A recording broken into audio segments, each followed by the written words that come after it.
Gary, look what I got. Oh, I got your ball. Go ahead. There he is. He doesn't really even care about the ball. Hilarious, right? He doesn't really care about the ball. He just wants to be outside running. Hey, are you ready to break fear and build freedom in your life? Well, if so, you're in the right place. Welcome to BF Squared. Let's get started. Woo! Early January 2026, and there's something that I want to talk to you guys about.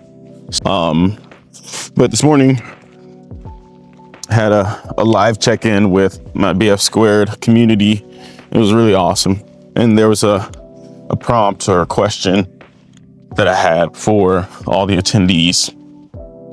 And I asked, and I said, listen, truly, it's not about when, it's not about if, it's not really even about what.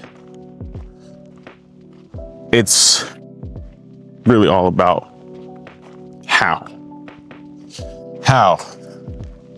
You're like, Devante, what are you talking about? What are you in freaking, English class again? What are you talking about? But no, listen to me. The how. I know that 2026 is going to be an amazing year for so many people. So many of you all that are listening to this are going to have a transformative year. And I want you to understand that the reason why it's going to be such a great year is because of the how, right? It's not if it's going to happen. We know it's going to happen. It's not about when, because when it happens, it happens. But it's about how you respond when those doors start opening, how you respond when the blessings start coming your way, how you respond when you start to get those clients, or when you start to, operate in your passion and in your career field. How you respond will determine how far you go or how great this year will be for you and your family, you and your loved ones, you and your business. How? So ask yourself, you've worked very, very hard to get where you are today. If the only thing standing between you and the greatness that God has called you to is how you respond, why don't you start practicing and living out those responses right now? What are you talking about? Well, a couple of my mentors have all said the same thing. Listen, if you want to be rich, you got to live today like no one lives, so that you can live in the future like no one is able to live, right? But you also have to walk in a certain way that says, I'm preparing for greater. And so I liken it to two things. Number one, I remember when I used to have a Honda Civic. You couldn't tell me nothing about my Honda Civic. Boy, that thing was, number one, it was clean. It was always clean, inside and out. And it was the best car on the road. Why? Because it was to me. Yeah, there's people driving around with Cadillacs, Maybachs, and all this other stuff. But that was my Honda Civic. You couldn't tell me nothing about that Honda Civic. Boy, it was in pristine order. I cleaned it inside and out. Preventative maintenance. Like, I had that thing tuned up. It was beautiful, right? Well, now that I drive a nicer car, it is still the same. It's still beautiful. It's still taken care of. It's still pristine inside and out. Why? Because I showed that I was able to take care of something on a smaller scale. Now I'm able to take care of something on a grander scale. I remember when I was renting. I remember my first apartment that I ever got my own by myself. It was actually a pretty cool apartment. Couldn't have been more than 800, 900 square feet, but it was really close to the beach. It was super awesome, man. I vacuumed, I cleaned that bad boy. No dishes were left behind. Like, man, I took care of that apartment like it was the biggest house I've ever owned. Why? Because it was mine. And I knew that, and it was instilled in me that if I take care of the things that I earned, that I worked for, that I loved, guess what? God would then bless me with bigger things, right?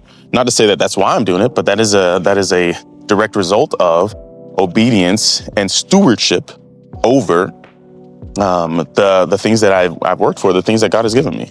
And so if God has given you a dream, God has given you a vision, if he's given you a business, an opportunity, your response should be yes. And it should also mirror what you've already done, right? Think of those who are married and you were dating at first, or you're courting, I don't know, whatever y'all say. There was a part in that relationship where you're just getting to know each other, you're seeing how you treat each other. And then of course you started to like, holy crap, this person, man, they gotta do it for me. They're awesome. You know what I mean?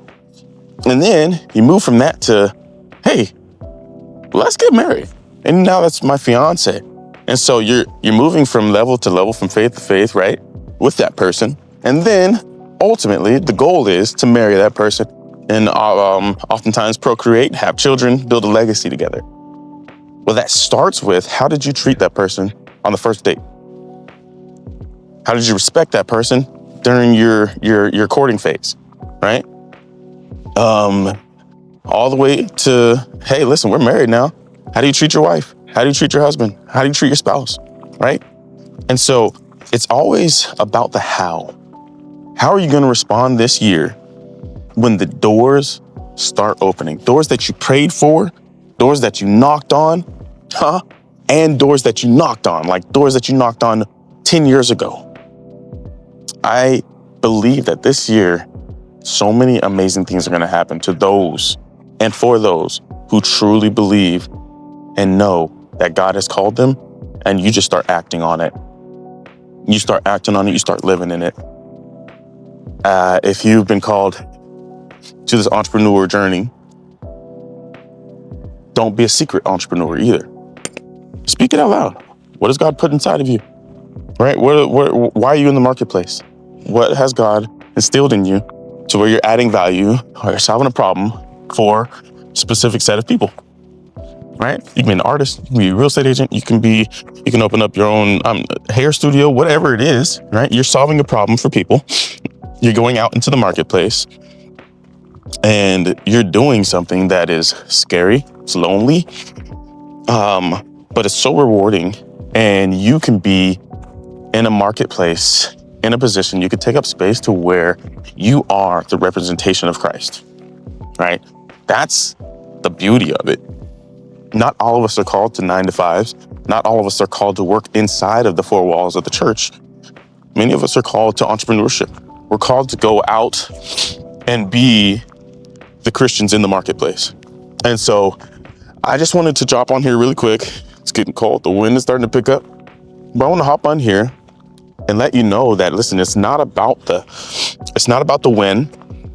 It's not about the if. The what, it's not about the what. It's truly about the how. How do you respond? How are you living now that will honor what God has put inside of you and God has called you to do when it comes, right? When those doors open, when your name is being spoken in rooms that you've never even attended, when the opportunity come that you prayed for years ago, how will you respond? Will you be ready? Will you be response-able? 2 words, response-able, right? Because we have a 1-word responsibility to act and to respond in a way that honors God. So I hope that this helps, man. I had such a great meeting this morning. God is moving and some amazing entrepreneurs. If you haven't heard, I am Devante Blow. I guess I should have started with that. I am the founder and creator of BF Squared, Break Fear, Build Freedom. This is an online community. This is a movement for entrepreneurs, faith-driven, growth-minded entrepreneurs who are looking to break fear in their lives and build the freedom that God has called them to live in. If you, like many others, want to be surrounded by like-minded individuals, those who believe in Christ, those who are working for a mission, those who are sharpening each other, iron sharpening iron. If you want to be part of weekly calls to where we get to jump in and talk to each other about our wins, our lessons, what God is doing in our lives, man, this is the place for you. BF Squared. All right. The link is in the bio below. The link is in the description below. We'd love to have you. It's a free community as well. So with that, I pray that you have an amazing year. I pray that the start of this year has you feeling as if God is calling you for more, because I believe that there's more. Alrighty, have an amazing day. Love you guys. Peace.